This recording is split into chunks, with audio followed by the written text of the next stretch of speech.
do that. So first of all, let's talk about where the resources are. And I know some people saw this last week, but just wanted to make sure. We come to the 2020 group page, we log in, and that takes me to our iShade group. If you're having any problems with that first phase, let me know, shoot me an email, and I'll send you the links to get you up and running. We then come to this tax season bootcamp web series.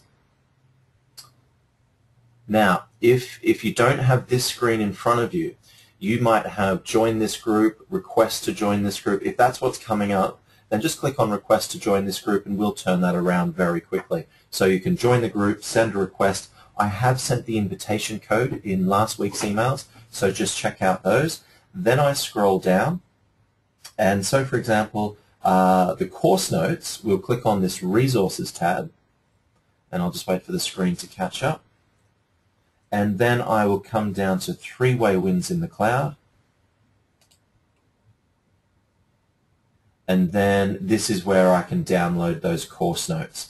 Now, just to get back to the tax season bootcamp homepage, if you will, we just click up here, up that top line, and that takes us back to the tax season bootcamp. If you do have any questions, please come into the discussion forum down here and ask those, and the presenters and myself will do our best to get get those questions answered. Also, for the webinar recordings, click on the announcements section, and here are the YouTube links to go and see the most recent webinars. So you can go there and you can go watch them and catch up on any webinars that you did miss. So that's how we're hosting our iShade component in the on the 2020 tax season bootcamp group. And any questions, just shoot me an email and we'll do our best to keep you moving in the right direction. It's a new way that we're doing things, just as we've got this web-based platform available to us, so we'll be using iShade a lot. On the CPE front, what I think is a better thing to do, and unless anyone has some really pressing issues, is I'm just going to do the CPE at the end of this month for all webinars, so we'll just distribute certificates that way rather than having to receive different certificates. I'm going to try and get as many webinars on the one certificate, obviously broken down into the various areas. So I'm just looking at a way in which I can do that as efficiently as possible and not inundate you with more emails. So just bear with me on that as we work that out. But without further ado, I am going to change the presenter. I'm going to hand over to Kacee Johnson. Kacee Johnson is, I'm no longer the presenter. Kacee Johnson's an Executive Vice President with Cloud9 Realtime. They work with accountants to host virtual servers. Full disclosure, we use Cloud9 to host our virtual server, and we've been in the cloud with Cloud9. This is our third year. So I'd like to think we weren't bleeding edge necessarily, but we certainly were leading edge. And we've made mistakes. We've had some bumps in the road, and we'll share those with you today. But I thought it would be good to get Kacee on board because she's helped literally hundreds of firms move into the cloud. So she definitely has some best practices that she can share with us. And we're really focusing on this three-way win in the cloud.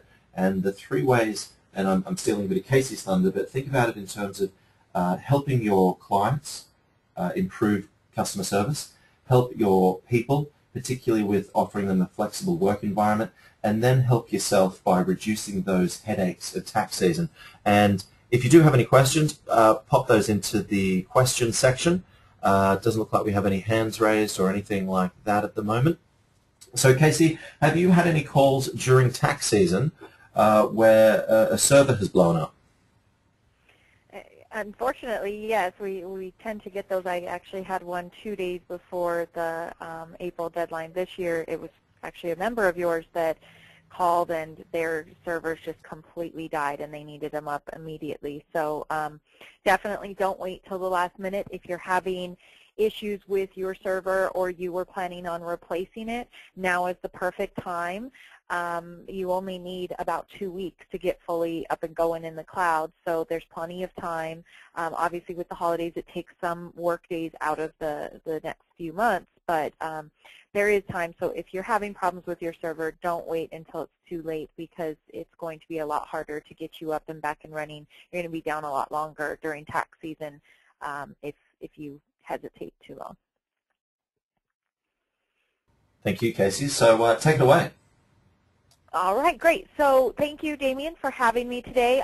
First of all, I would like to just say if anybody has any questions during the course of the webinar, please feel free to post those to Damien, and I'm sure he'll kind of feed those to me at the end, and I'll answer whatever I can, or if anybody needs me to go back through and repeat anything.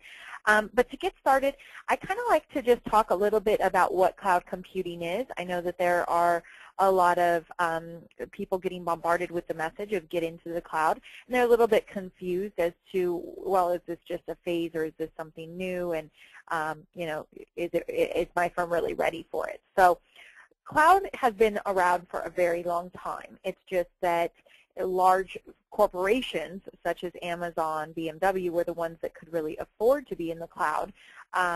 Right now it has had such technological advances that we are now seeing small to medium-sized business owners move to the cloud in droves, because it's actually more cost-effective for them to be in the cloud versus have a traditional client-server infrastructure. Now, cloud is being used as a metaphor for the internet. Combine that with computing, and you have virtual servers that are hosting all of your services and software online.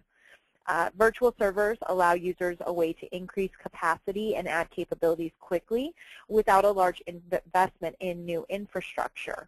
So if you need a new server and you went to an IT professional, depending obviously on your own firm and what the scope of the project was needed, obviously the cost is going to range.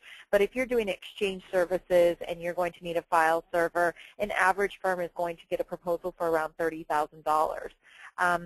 We can usually cut that by about, down to about 30% of that. So you're going to save anywhere between 30 up to 70% on moving to the cloud. One of the great benefits is that users don't need to have the knowledge of or expertise in the cloud that supports them. They don't even have to control it, because the cloud provider is doing all the IT, the maintenance, the backups, and the updates for them. Cloud computing also allows businesses the savings of not having to train new personnel or license new software, and it provides common business applications online that are accessed through a web browser, while the software and the data are stored on the servers. So there is no learning curve of new software, because the hosted applications are the same applications you're using now on your local desktops or on your local server. So I'm sorry, Damien, did you have a poll? Right. I do have a poll. Yeah, I would like to, again, this is part of our CPE program. We've just got to make sure everybody is paying attention, hasn't fallen asleep. So I wanted to get an assessment of how in the cloud are you, so to speak. So I'm just launching this poll now, and what I'd like to do is ask the question of how in the cloud are you? And as people are answering that, I'd just like to share our experience of one of the reasons that we liked the hosted virtual server was, A, we wanted to get completely rid of our server. Our IT guy quoted us a fairly hefty fee when our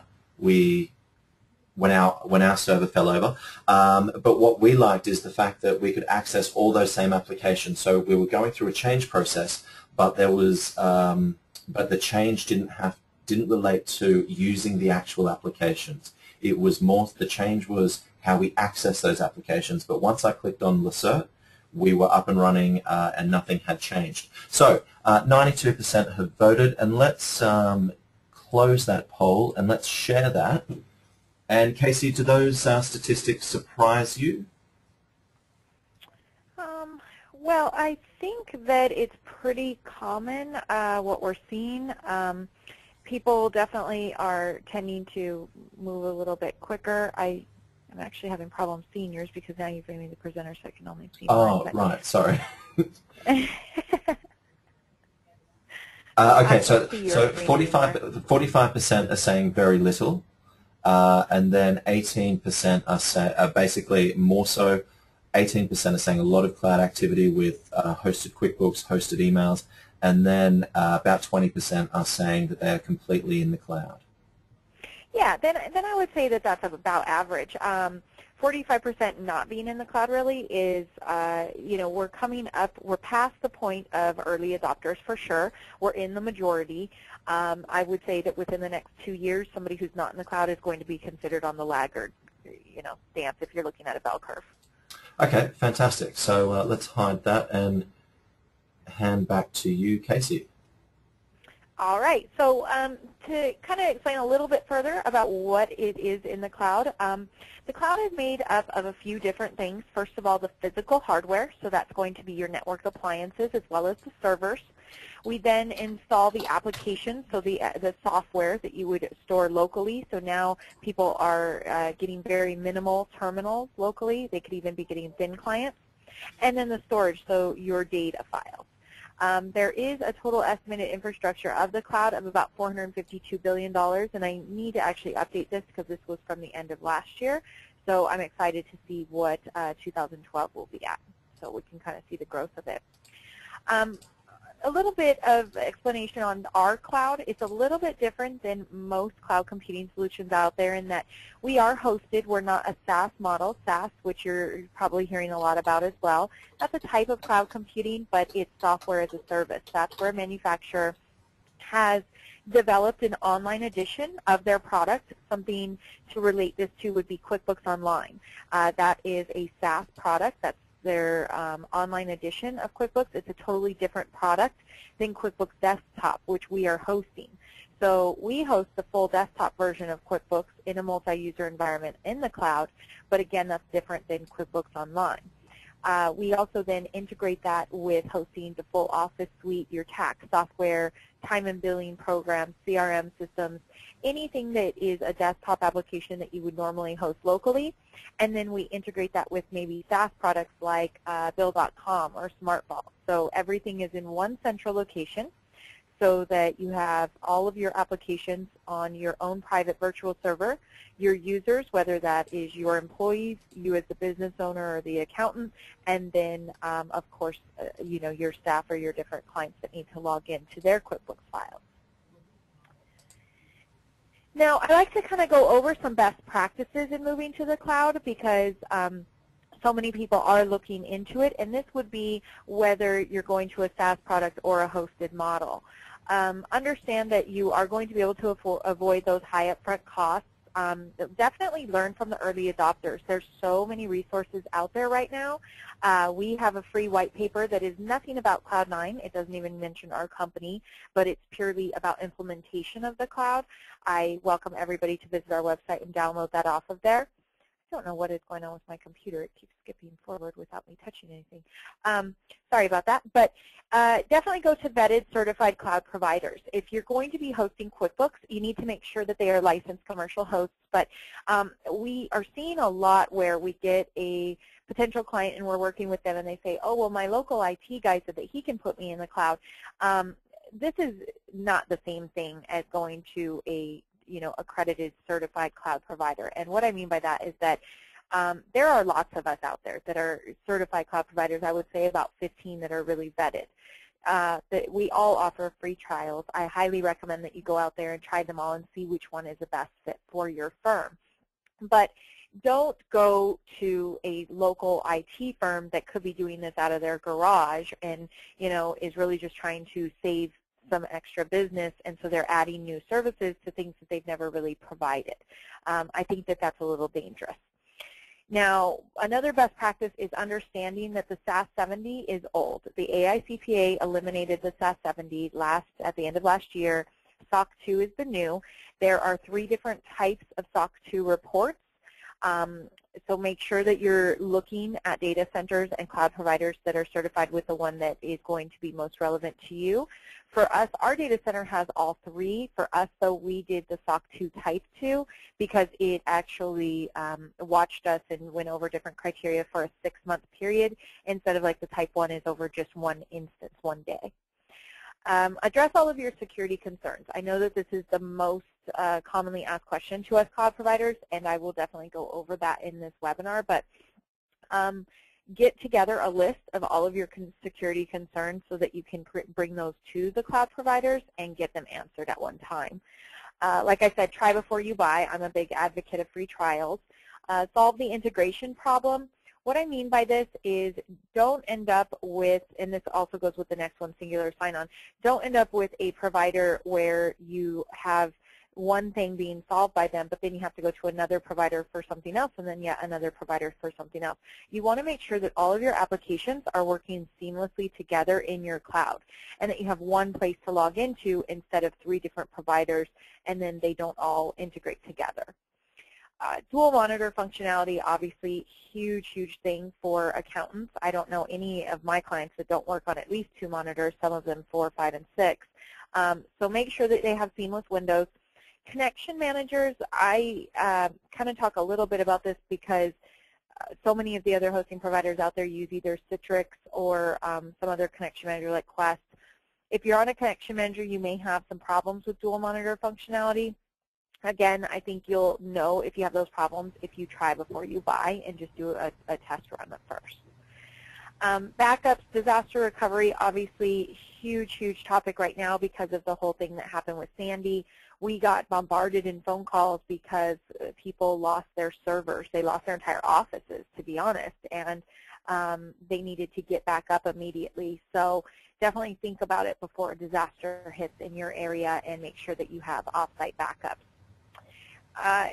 Also, when moving to the cloud, find out from the different cloud providers what their minimum system requirements are and check your own connectivity. What I mean by this is with your internet speeds, obviously. They really aren't that strict or stringent in terms of what you need for internet, a lot less than most people think, but definitely check those. There are 3 tests that I recommend, and if you'd like those, I can send them over to you, but speedtest.net is one, TracerT is another, and then there's a ping test. But these are all going to tell you how many hops your ISP is making you go through before you hit the data center, as well as give you a letter grade. It's going to tell you exactly what you are getting. We have found recently on one of our large clients, they were paying for 10 megs and were actually only receiving like 6. So they got a nice big credit because they had been paying for that for so long and it wasn't even available in their area. So definitely check your own connectivity. Damien, I think you had another poll. Yeah, I do, Kacee, and let's launch this next poll. What's your biggest concern with moving to the cloud? Is it security, accessibility, data recovery, speed, or learning curve? And just as people are filling that in, this disaster recovery and a disaster plan, this is you need to make sure you've got it in your own firm, but you need to be talking to your clients about what is their disaster recovery. And when we talk about 3-way wins, if you can bring up the question of disaster recovery plans, then this is delivering a huge service to your clients and a huge peace of mind to your clients. And when we look at how we deliver these services, we're delivering so much more than a hosted environment. We are delivering peace of mind, because those folks in, for example, on the northeast seaboard, they can then focus on getting their lives back together, not having to worry about their business, for example, because that data is secure in a mirrored environment, in a redundant environment, so that when they are ready to come back on and get back to business, everything is there for them. We know that businesses that lose data, 60% of them will not recover to the same level of profitability at all. So let's, I think we've got to 100% voted. That's the first time I've had 100% vote. So hopefully I'm going to share that, and I'm not sure if you can see that or if Kacee can see it, but Kacee, interesting, security and speed, they came out at about 37%, biggest concern was security, 30% was speed, 22% learning curve, and then 11% accessibility. So I know you're going to spend some time on security, and you did just touch on speed. Maybe you'll also talk, Kacee, about the old question, what happens when the internet goes down, and what are some best practices from an internet and bandwidth connection a little bit further on in the presentation. But thank you everyone for your feedback there, and Kacee, let me hand back to you. Yeah, absolutely. Thank you. So to kind of explain our environment a little bit, and then we'll get back to just general cloud computing, you know, best practices, but also to kind of show you what the user experience is like, since it sounds like learning curve is one of the biggest concerns. We do have two different environments. We have the shared environment, which is basically a large server farm that has the exact same applications installed on all the servers. When you log in, it's through a load balancer, which then sends you to the least busy server. And we have limited applications that are on these servers, obviously. So it's limited to QuickBooks, all of the versions that Intuit currently supports, so 2010 and forward. It only has Word and Excel in terms of the Office package, and then PDF Reader Writer is on all of ours. We also offer Peachtree 2012 and Sage 50, Quicken 2012, Bill.com, Smart Vault, Spring Ahead, and Big Time. But that's it on the shared environment. So if you are a CPA and you're looking to replace your in-house server, shared environment is probably not going to be the place for you. It's going to be more of a virtual server where it's just your own private server, and you can host all of your applications on there. But let's just kind of get into what it looks like in terms of user experience. Many of our clients use this to not only replace their in-house server and save money and have the disaster recovery, but also to do QuickBooks hosting for their clients, because they're really sick of sending QuickBooks files back and forth, documents back and forth, and this is where that three-way wins really comes into play. Cloud9 does where we private label everything for our clients. So this is a screenshot of one of our clients, and what we did was we gave them embedded code to put on their website. Their clients then go there, enter in their username and password, and it logs them into a privately labeled portal. This is our eDashboard, which is a proprietary software. It has a few different features and functionality, which, first of all, they choose the theme that they think looks best with their logo. We then private label it with their logo, their contact information, and their users each have customized access, so they only see the applications and the files and folders that they should have access to. When they go to launch their third-party applications or QuickBooks, it does launch in the full desktop version of QuickBooks, not the limited online edition. So Kacee, different other features just a quick question, Kacee. Of the eDashboard. Sorry. So this gets rid of those go to my PC sessions, gets rid of all of the client no longer has QuickBooks sitting on their environment in their office. Is that right? Correct. All the users would then be able to get rid of QuickBooks locally. They don't have to, you know, install updates on it. They don't have to create backups. They don't have to send files back and forth or create accountant's copies. Everybody's logging into the one portal, and they are accessing not only their QuickBooks files, but also any documents that, whether that be the accountant, let's say they put their tax documents up there, or monthly reports or quarterly reports for their clients to review, but also the client can put their documents up here so they have a DMS, but also so that there's one central portal that they are transferring documents between their accountant and them.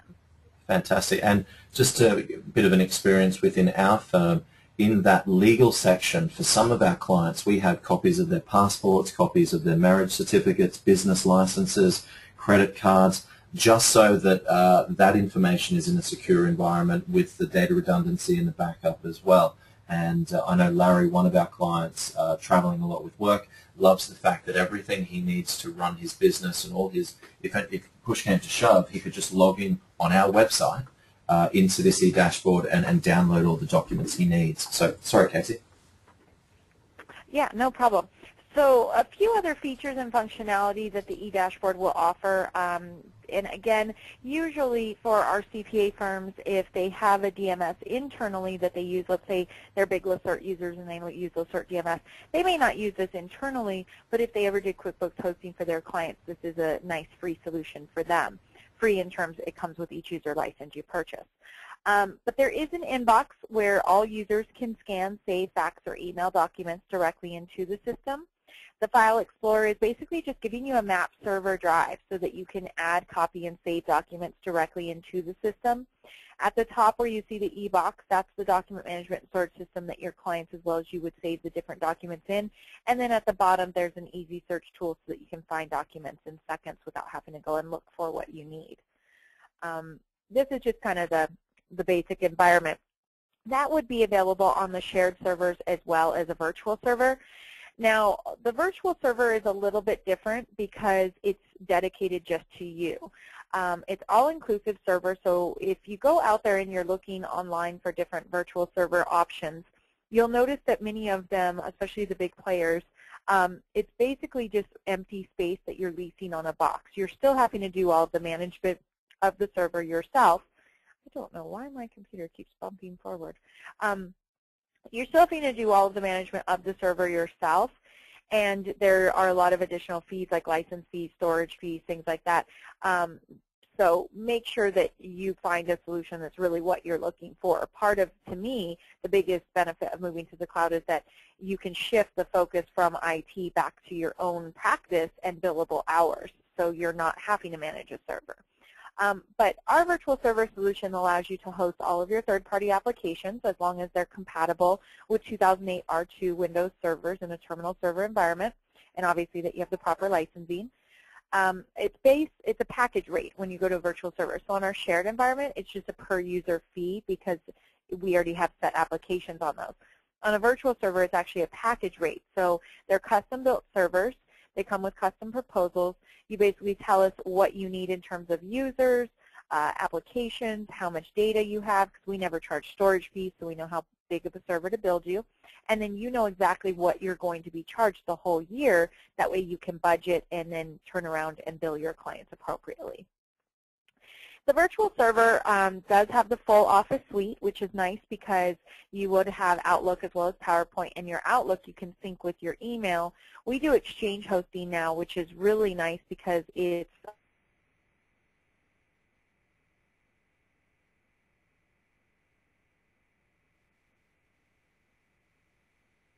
to your computer. You have all the copy and paste functionality, and there are a few extra options when you're on a virtual server in terms of private labeling as well as customization for the users.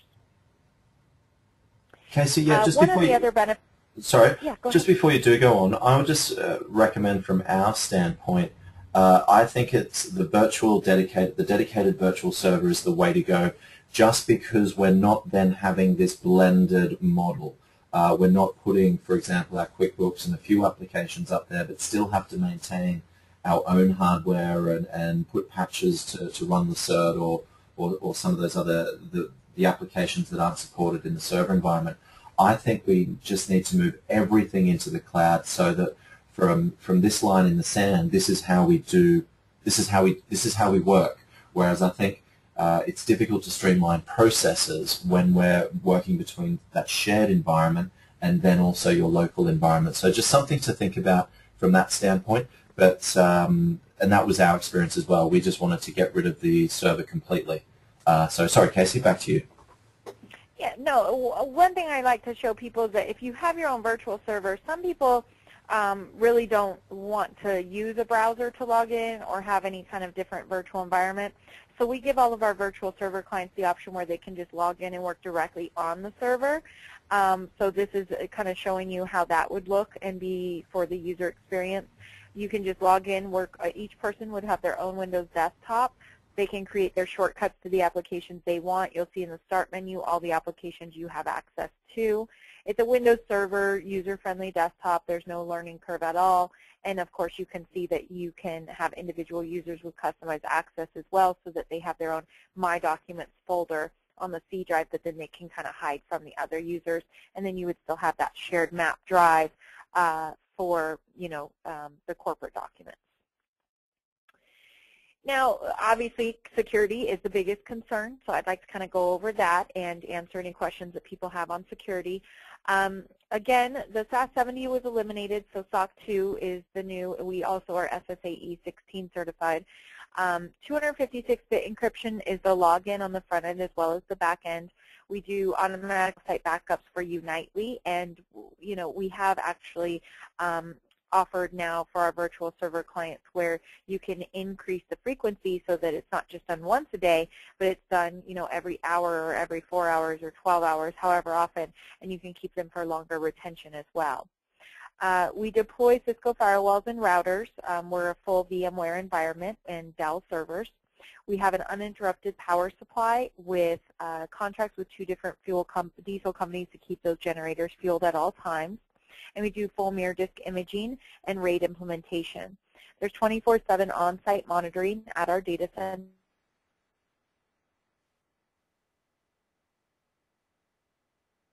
As a managed service provider, and we are licensed into it as well as Sage as authorized commercial hosts in the U.S. and Canada. These are just some pictures of the data center to give you an idea of what it looks like. The top picture is of our generator room. This is what is going to keep us fueled at all times in case something did happen in the geographic area.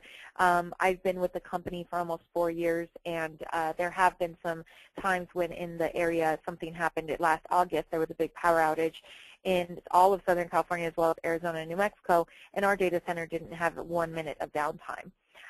Below that, the blue and red piping, that's just our fire suppression and cooling systems. That's to just keep all those servers at optimal temperatures. And then finally, you see our NOC, and this is where we're monitoring everything from inclement weather to IP addresses that are coming into the system. I think Damien had another poll for us. Sure do, Kacee. Thank you very much. And let me launch that poll. And we're asking, how does your office and data security compare to the cloud? As CPA firms, we hold a tremendous amount of data in our offices, and we need to do our utmost to protect it. So that's something that's really important. Having gone down to the data center and checked it out, it's amazing just going into what Kacee called the NOC there, and people monitoring everything that goes on. Security, there's man traps, so no 2 doors can be open at any one time.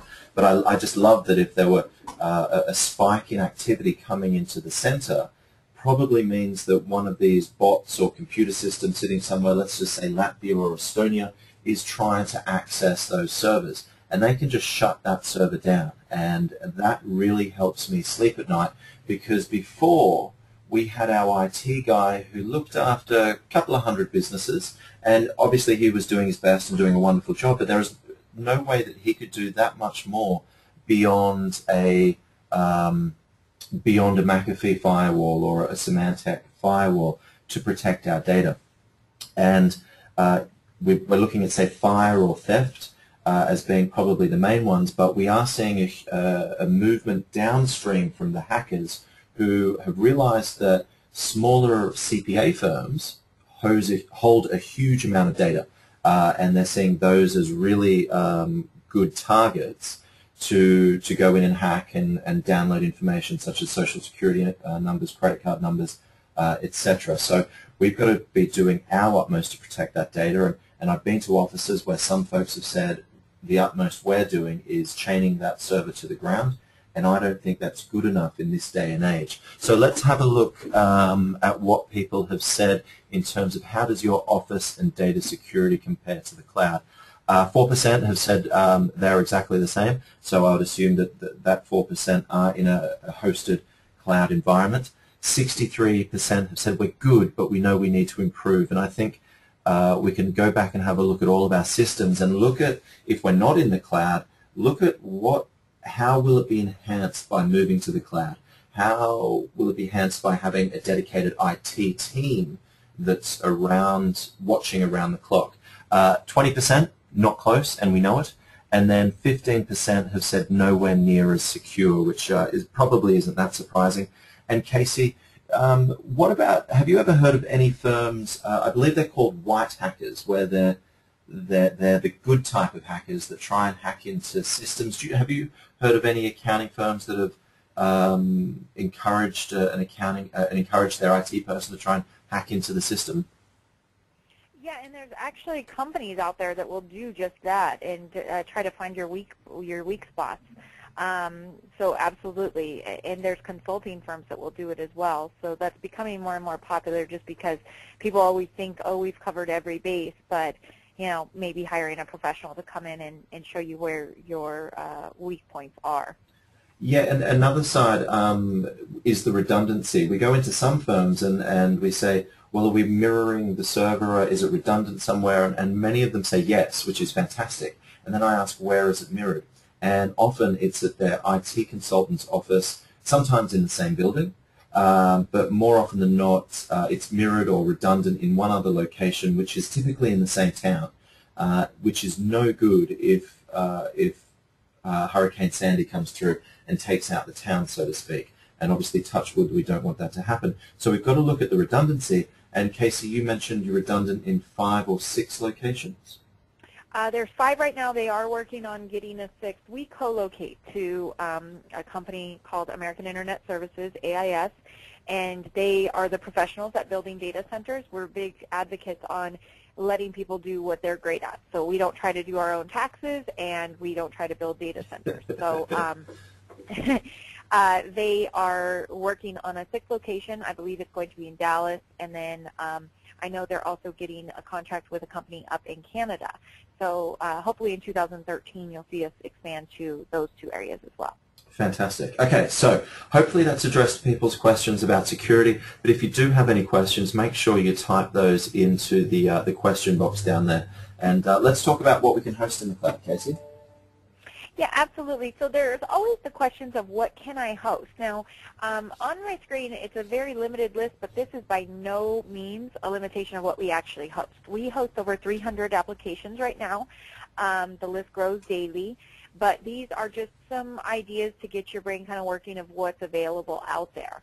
We do host all of the different versions of QuickBooks that Intuit currently supports. We even actually just added POS this last month. It hadn't been compatible with the cloud before, but this for 2013 is. We do host the full Thomson Reuters suite as well as the CCH suite, Microsoft Office suite, which includes Exchange services, Sage suite, and then there's just lots of other products here that are pretty popular. Of course, a lot of Intuit products like Lacert or Pro Series. We do Drake, ATX, 1040 Scan, Office Tools Professional is a really big one, Smart Vault, Corelytics, Bill.com, Concur. Those are SaaS products, but we still need to install their sync so that the applications on our end sync with theirs and everything integrates together. So these are just some ideas of what we host, but in reality, it's your own server. So we don't dictate to you what you can host. We just want to make sure that it's compatible with our environment and that you have the right licensing. So not only for piracy purposes, but also for the different types of licenses. Like Thomson Reuters, you have to have a terminal server license to be able to be hosted. So just little things like that to consider when you're looking at what you need in the cloud.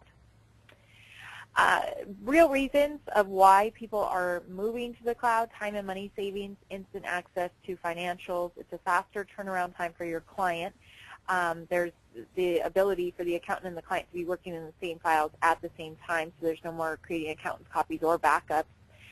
You don't have to send files back and forth, and it allows you to decrease the expense on IT. The disaster recovery plan, we've been talking a lot about that, which obviously due to the time of year and what just happened on the East Coast is becoming more of a concern. But the convenience of accessing 24/7 from anywhere with internet connection, and I kind of like to talk a little bit about that because that was a little bit of a concern in one of the polls.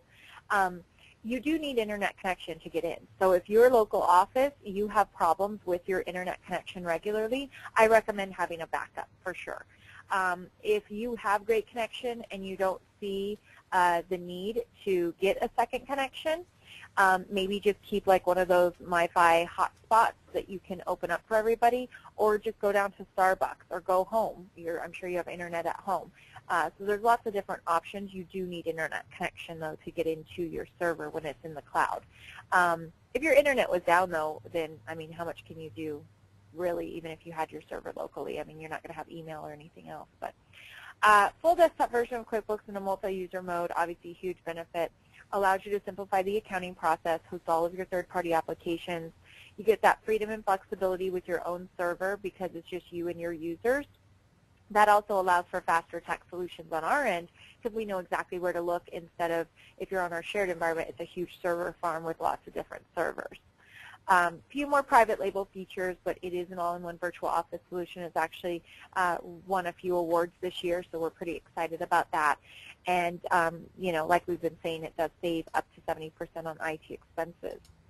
If you're out there looking at different cloud providers, few different things to ask about. I just like to give a checklist, and these are the most common questions. We've talked a lot about the data centers and different types of certifications. Managed service provider, if they're accredited, again, this is because you want to make sure you're not going to have to manage your own server. If you are going to host QuickBooks for your clients, you do need to make sure that they're authorized commercial hosts, or else you're violating your own user agreement with Intuit when you purchased it. I recommend to everybody ask for the SLA. Every single cloud provider has this. They should just have it available to you. But this is going to tell you what type of uptime they guarantee, as well as what their guarantee in terms of getting back to you are. Hours of support, self-service, help desk, obviously very important. If you are going to host QuickBooks for your clients, maybe the private labeling is important, so find out about that. Storage fees, very important because this can really rack up your bill if you're not careful. Restriction of applications, this goes back to the singular sign-on and integration of everything in one spot. Server administration, I know that a few different hosting providers out there are charging a fee now to administer your server, so make sure you find out about that. License fees, this is going to be in regards to like the Office Suite, your Windows Server license, things like that that are just kind of necessary in the cloud, but you want to find out what's all included. And then those seamless windows for multiple monitors. Kacee, let's sorry, can we go back to that checklist, please? Because I know that a couple of questions have come through. One is, can you explain what SOC 2 and SSAE 16 means? And I don't think we mean in terms of getting into the nitty-gritty of the detail of everything that's done, but what is it? Because everyone says SOC 2, but it took me a while to understand what it was myself. So what's the 30-second description of SOC 2 and SSAE 16? Sure. So the SOC 2 and SSAE 16 are going to basically be outside consulting firms that are coming in and auditing everything that we do to really make sure that our controls are in place, making sure that we are a financially sustainable company, that we have deployed all of the security measures, that our SLA is being met. So like when you do SOC 2 Type 1, it's 1 day that they see you. A SOC 2 Type 2, which is what we did, is for 6 months. And so they make sure that everything we're guaranteeing in our SLA is being met. All of the security standards are up to par, that all of the controls are in place, that everything we are out there marketing and saying that we're doing is in place, but also that we're deploying these servers with best practices in mind. And just kind of making sure, obviously not every single client has the time or the resources to do due diligence on all of these corporations and come out and do an on-site evaluation. So that's what they do. Okay, perfect. Thank you. I think that's really important because if you are looking at providers, and Kacee, you guys have been around for several years now, but you would have seen a huge influx of people wanting to get on board this hosted environment bandwagon. And as Kacee said earlier, I think if you actually looked into it, they're probably servers in the garage or backyard. So let's make sure we do ask those questions. If somebody's offering a cheaper alternative, let's be asking about that SOC 2 Type 2, because that means that, for example, Cloud9 has gone that extra step to have their processes, protocols, procedures monitored for 6 months, not just 1 day. So I think that's important. So let's ask those questions. The other question I had, authorized QuickBooks commercial hosts, Kacee. My understanding is that if I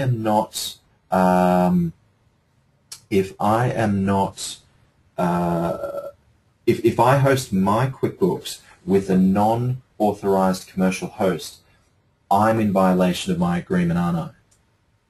Yes, you are, because you purchased QuickBooks, and when you do that, you have your own user agreement, and then they are as well. So, be really careful with that. There's like 15 authorized, so there's really no reason to go to somebody who's not. There's a plethora of us, but on their website at Intuit, it's like in the franchise opportunities or something like that. I can send you the link, but it just lists them all out. It actually gives you links directly to their websites.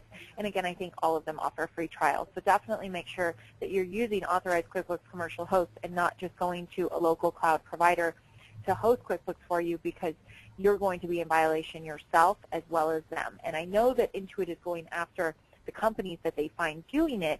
I haven't heard of them going after the individuals, but if they get really active about it, when they go after those companies, I worry that then they're going to see all of the pro-advisors that are underneath them and then go after the users themselves. Yeah, I just heard a couple of things that when a file got corrupted, they just said, well, you're in violation of your agreement, we can't support you. That was one case that I had heard of. Kacee, the other one, couple of questions, who looks after updates? And I think that falls under that server administration. So Rob asks, who looks after the updates? Yeah, absolutely. There's a lot of things that go into server administration. So first of all, the updates to the Windows Server license, of course, when Windows comes out with an update. So that needs to take place, the Office suite, any type of security, you need to reboot the server. If something becomes corrupt, or let's say an application needs to be uninstalled and reinstalled, let's say an application comes out with an update, all of those things are part of server administration, making sure that the server is healthy and running properly. And then, of course, all of the monitoring that goes on inside of the server. So with Cloud9, we include all of that in our fees. All the IT, the maintenance, the support, the backups, and the updates are included. Now, with the updates, what we do is anything to do with the Windows license, the Microsoft Office license, or anything to do with QuickBooks or Sage products, we automatically just install those. We schedule them to be done at night so that we don't interfere with users during the day. But we just automatically do those. If it is a tax software or let's say a CRM system that comes out with an update, we're not working in that program. We're not accountants. We don't actually know when it's popping up and telling you that an update is available. So what you would do is either just send us an email and say, hey, I need this to be done tonight, or give us a call. We can do it at any time. We prefer to do them at night so we're not disrupting your users, but if you want it done right then, you would just need to let all of your staff know to get out of the program, and we could do the update for you. Great, thanks, Kacee. So someone did make a comment that, SOC 2 completely different from Sarbanes-Oxley in terms Right. of the auditing rules or whatever. So that's, but it is an audit of Cloud9 real-time and the data center to make sure they're up to par. Kacee, let's have a poll, if that's okay, just to make sure nobody's ducked out for a cup of coffee.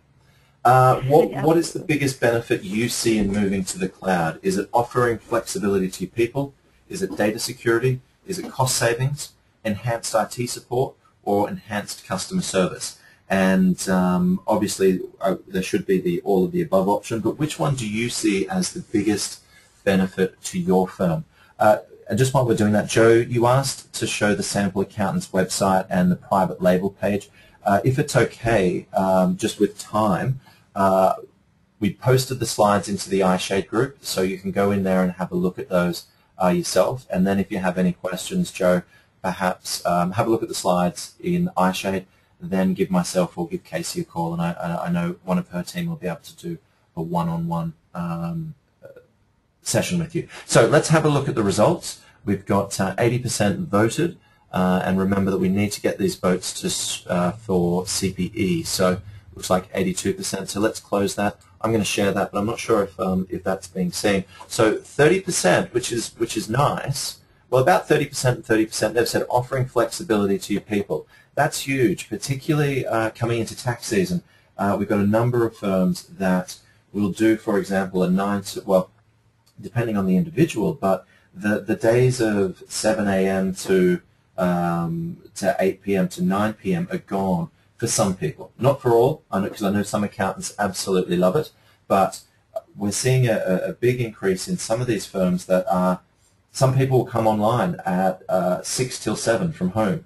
They'll then get the kids ready for school, drive them to school, into the office, leave the office at about 3 o'clock in the afternoon to pick the kids up, and then once the kids sit down to do their homework, and mum and dad sit down to do their homework, which is logging back onto the system. So this flexibility is a huge benefit for attracting the right people.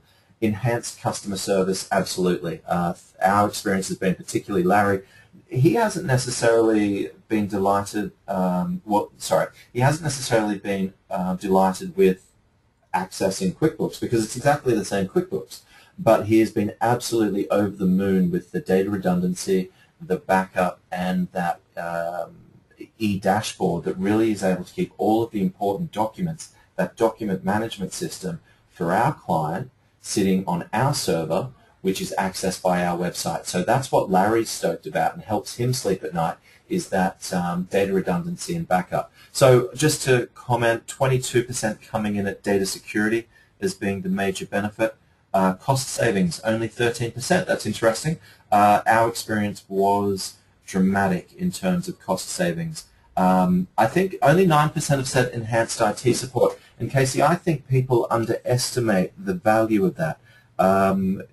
Again, and I'll just use my own example, where we had our IT guy who was looking after insurance agents, CPAs, attorneys, all professional service firms. But when something went wrong with Lacert, or when something went wrong with QuickBooks, he wasn't necessarily the best person to talk to.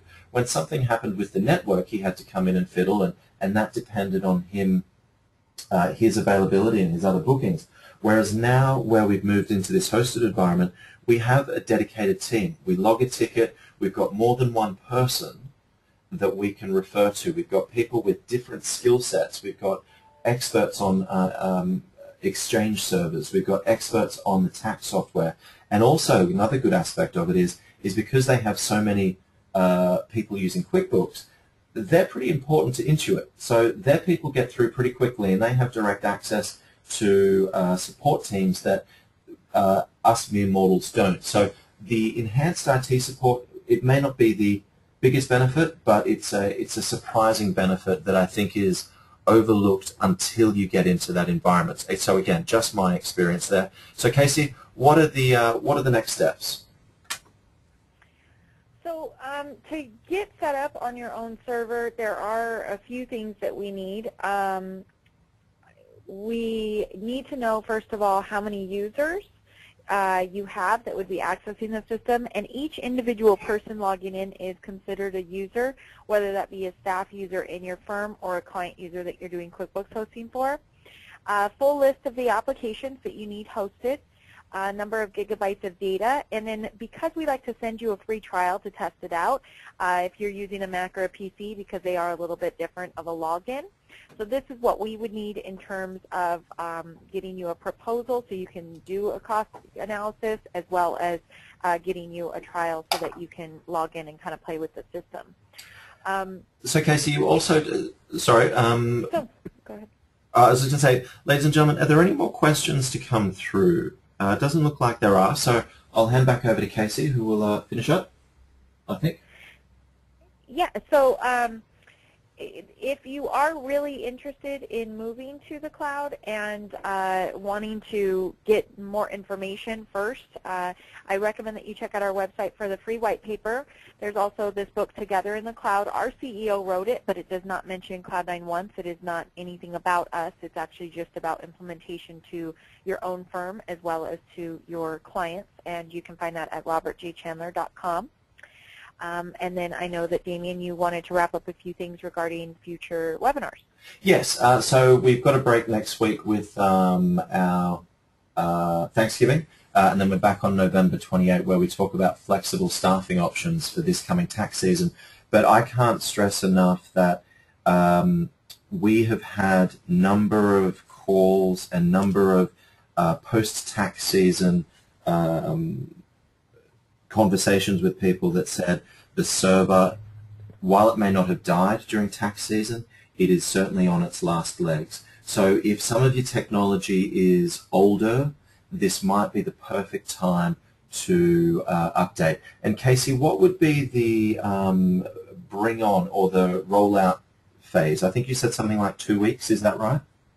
Well, we need 2 weeks after we get back their paperwork, so plan on about 3 weeks for the whole process between, you know, doing a trial, getting us what you need, getting us back the paperwork, and then being, you know, fully launched and trained and live on your server, because we are closed for Thanksgiving and the day after, and then obviously Christmas Day. We get a few days taken out of our end of year, but if you're looking to get up before the end of the year, there's definitely plenty of time.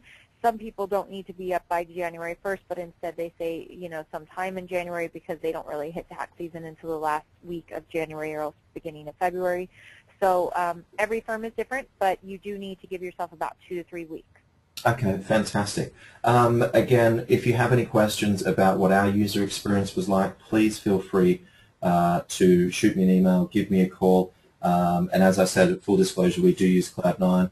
We have had some bumps in the road initially 3 years ago, whereas now when we move to this R2 environment, the experience has been phenomenal, both from us as the staff and then also from our client's perspective. So feel free to ask me any questions and I'll give you the warts and all. Kacee, thank you so much for your time. We like Cloud9 because we read their white paper and there was no mention of Cloud9 other in the author. Rob Chandler's book, we read the book, no mention of Cloud9, and I think that's what is important. These guys want to get out and help you understand what it means to be in the cloud, and there are so many benefits to it, but there's so much misinformation out there that Kacee is really helping to educate accountants on what the cloud means, what it means for their office, what it means for their clients, and what it means for their people. So I will sign off there and say thank you very much to you, Kacee, for your time, and then keep an eye out for emails with links to surveys for CPE. So I have a list of everyone that's attended this, but if there are 2 people sitting in your office, please forward the link over to the other individuals that need CPE for this webinar, and that's how we're showing NASDA that somebody else other than the signed-in person has participated in the webinar. So just keep an eye out for that email. Recorded, this will get posted probably within the next 2 hours, hopefully within last thing this afternoon, and I'll email everyone once it's up with that link. So ladies and gentlemen, have a wonderful day, have a wonderful Thanksgiving, and look forward to seeing you back online on the 28th. And of course, between now and then, give me a call if there's anything we can do to help your firm. Thank you, folks. Thank you so much, Jamie.